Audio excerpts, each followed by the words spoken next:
আস্তাগফিরুল্লাহাল্লাযী লা ইলাহা ইল্লা হুয়া আল হাইয়ুল কাইয়্যুম ওয়া তুবু ইলাইহি।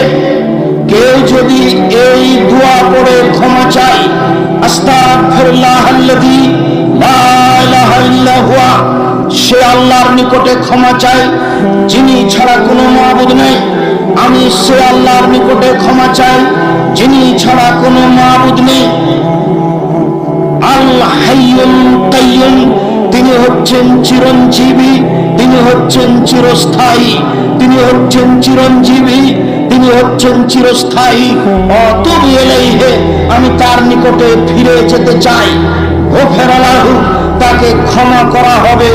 ওয়াকাদ ফাররা ওয়া ইন কানা ফাররা মিনাজ যাহফে, ও যদি যুদ্ধের মাঠ থেকে পালিয়ে যায়, সে যদি বড় থেকে বড় পাপী হয়, সে যদি বড় থেকে বড় পাপী হয়, এরপরে যদি এই দোয়া পাঠ করে, তাহলে আল্লাহ তাকে ক্ষমা করবে।